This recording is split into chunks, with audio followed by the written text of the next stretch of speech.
সবাই আমাদেরকে বাঁচান, আমরা শেষ। এই চোখ জোড়া যেন বুঝতে পারছে না কি হচ্ছে বাংলাদেশে। ভারত থেকে হুহু করে আসছে পানি, সঙ্গে বৃষ্টি। চারিদিকে শোনা যাচ্ছে আর্তনাদের চিৎকার।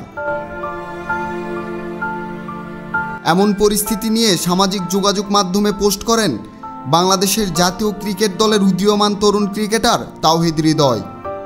ভারতের ত্রিপুরায় অবস্থিত ডম্বুর গেট খুলে দেওয়া হয়েছে, যার ফলে ফেনী, নোয়াখালী, কুমিল্লা অঞ্চল বন্যা পরিস্থিতি ভয়াবহ আকার ধারণ করেছে। পানিবন্দী হয়ে পড়েছে কয়েক লাখ মানুষ। গত 40 বছরের রেকর্ড ভেঙে ফেনীর মুহুরী নদীর পানি বিপদসীমার অন্তত 55 সেন্টিমিটার উপর দিয়ে প্রবাহিত হচ্ছে। সর্বশেষ 1993 সালে ভারত এই গেট খুলে দিয়েছিল, আবার খুলে দিলেন এই 2024 সালে।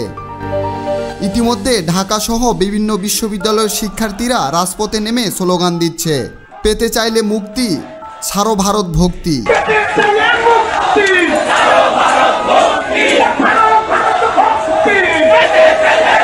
চুপ নেই বাংলার টাইগাররা।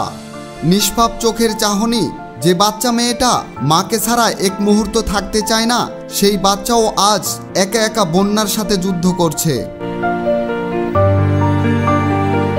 নিষ্পাপ বাচ্চাটির ছবি দিয়ে ক্যাপশনে তাওহিদ হৃদয় লেখেন, কি লিখব, কি লেখা উচিত। নিজেকে অসহায় মনে হয় যখন সরাসরি দেশের কোনো দুর্যোগে পাশে থাকতে পারি না। বন্ধুদের পাঠিয়েছি, ওরা মাঠ পর্যায়ে কাজ করবে, তবে আমার কষ্ট লাগছে। যতটুকু করা হবে তা কি যথেষ্ট? তবুও করতে হবে, সবাইকে এগিয়ে আসতে হবে। শুধু এখন না, পানি নেমে যাবার পর পর্যন্ত বন্যার্তদের পাশে থাকতে হবে। নৌকা, ওষুধ, বিশুদ্ধ পানি, শুকনা খাবার যে যেভাবে পারেন। ব্যাপার না, আমরা জন্ম থেকেই সংগ্রাম করতে জানি, এবারও করব। আল্লাহ এ যাত্রায়ও আমাদের রক্ষা করবেন ইনশাআল্লাহ। দুর্যোগ ঘটে গেছে, এখন পুরো বাংলাদেশ মিলে তা মোকাবেলা করার সময়। বসে থাকার সুযোগ নেই, সবাই নিজের সাধ্যমতো এগিয়ে আসি। একই ছবি ক্যাপশনে নুরুল হাসান সোহান লিখেন, এই ছবি দেখার পর নিজেরে সম্পূর্ণ অসহায় লাগতেছে। আল্লাহ দয়া করে তাদের এই পরিস্থিতিতে সাহায্য করুন।